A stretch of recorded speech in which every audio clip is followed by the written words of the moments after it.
So what would happen if you sold your car and bought an e-bike? It's quite a big move, especially if you live here in America, mostly because cars are quite commonplace. There's a registered vehicle here for every man and woman. We average about 30 miles a day when we commute by car, and we collectively spend 97 billion hours behind the wheel per year. Who knows why that is?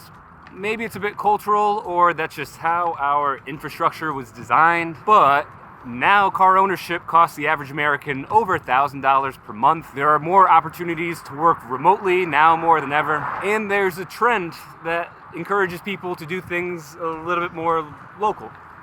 So you might be at the point where you're interested in new possibilities when it comes to commuting, maybe with 2 wheels instead of 4. So that's why I'm here, to answer the big question: what would happen if you sold your car and bought an e-bike?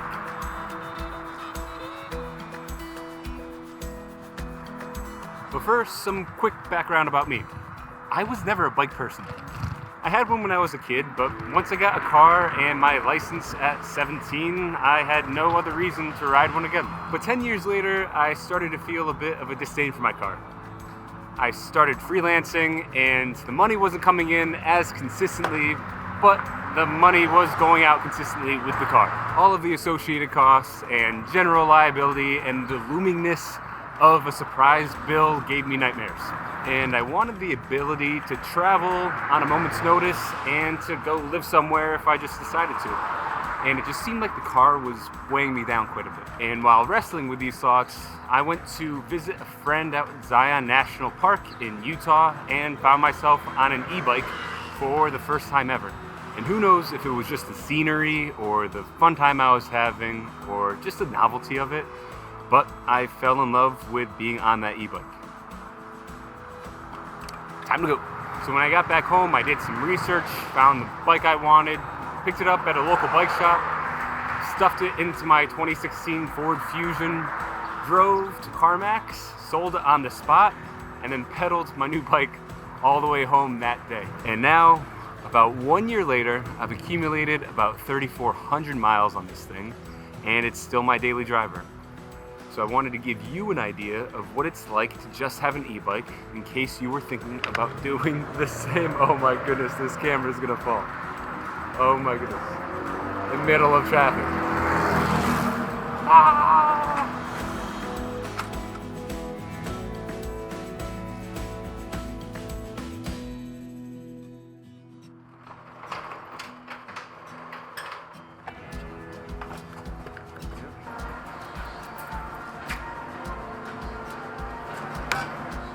So first things first, what happened to my wallet?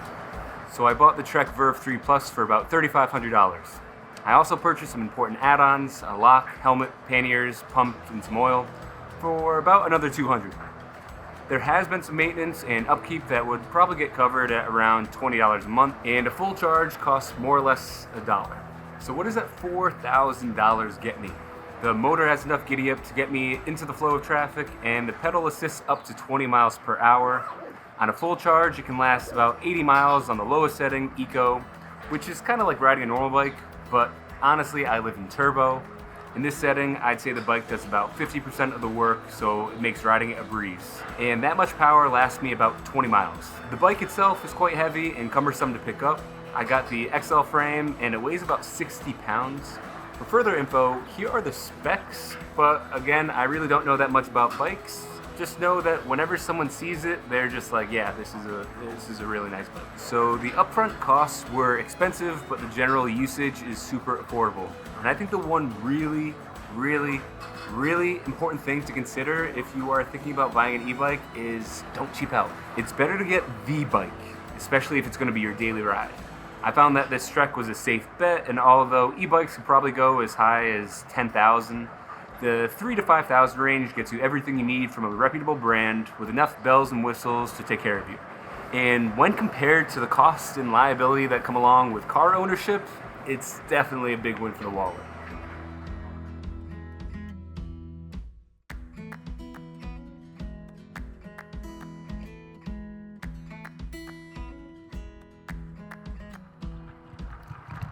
So what happens on the road? The bikeability score in my town is a 42 out of 100, so there are more bike-friendly places and less bike-friendly places. And I found out pretty quickly that road riding is pretty necessary where I live.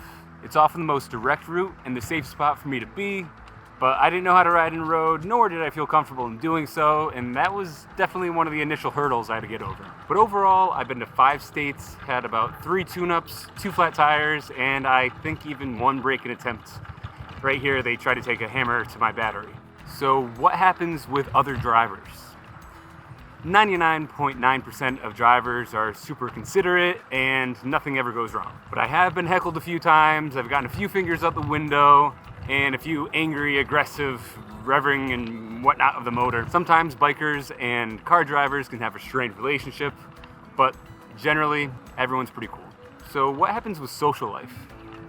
Being somewhat restricted by daylight and the weather and these longer distances might be a little bit of a strain on the social life, but generally people make adjustments, they understand, and you're gonna find time to spend some time with the people you love no matter what. What happens to your clothes? It's probably better if you invest in some darker clothes, more functional clothes, maybe better material, and ones that can kind of withstand being outside and being on a bike a lot. Definitely one of the downsides of maybe not being able to wear white or certain colors or certain materials, but generally you find some good clothes that will hold up on the bike and that you look good in. What happens to your health? Now, I didn't really record my before and after health markers, but generally I can't complain about being outside, physically active, getting some fresh air, some sunshine nearly every day, and anecdotally I think it's done a lot for my health. What happens to the planet? Not particularly a reason I'm riding this thing, but it's definitely a plus. Trek says that for every 430 miles you ride on an e-bike, it offsets the emissions it took to make the e-bike. And when it comes to emissions in general, e-bikes are pennies on the dollar when compared to cars. What happens when it rains? Yes.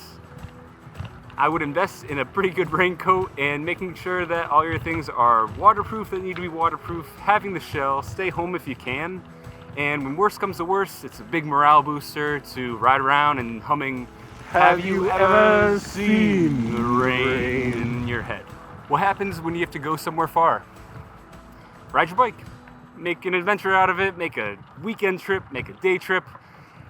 You start to realize that the bike is really a big tool, and that just because you have to go somewhere far, it doesn't mean that you don't have to go there at all. There's also Uber, public transportation, or just carpooling with a friend. What happens if you get a flat tire? If you've never fixed a flat tire on a bike before, it's pretty simple. All you need is a few tools, maybe some tape and glue, and about 5 minutes to watch a YouTube video telling you how to do it. What happens when your battery gets low? It's happened to me before, right towards the end of a day of riding around, and it does feel like you're pedaling times 1,000. So definitely wouldn't recommend it, and just plan out having your battery, having your charger with you, or just making sure you're prepped for the day by having a full charge the night before. What happens to your hair? Honestly, this one beats me. Helmet hair, probably no solution for. I just wear a hat a lot. And finally, what happens to you? So whether or not you're really considering selling your car and buying an e-bike, I think this part is what's really most important. First, it's definitely a practice in mindfulness. There is no impulsive, I gotta get there now. You learn to just kind of enjoy the longevity of the day, you have to plan things out, and you enjoy the act of getting there instead of just getting there. I also feel like I've started to value my time more. Think of it like a budget. I kind of know that I only have so much time, so therefore I have to make sure everything is in a row before I go out and take on the day. That was a bumpy one. You also begin to feel really immersed in the community. I think there's something about just not being trapped inside of a steel box. Hello. I like the bikes. Hello. Hi, how are you? Hello for a third time. Where now you're actually making eye contact with people, you're waving, you're noticing new things about the town, and you just feel like a general more immersive experience in where you live. Also, a lot of interesting conversations find you. I don't know what it is about the e-bike, but people love to comment on it, and then you end up in a full-on conversation with some really interesting people. The biking community definitely runs deep, and yeah, just people like talking about the e-bike.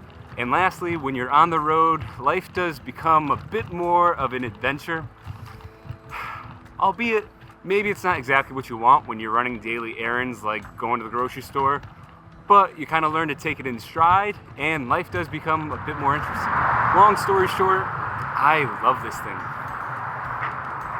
There are some sacrifices you have to make, and a little bit of planning you have to do, and yeah, a little bit of helmet hair.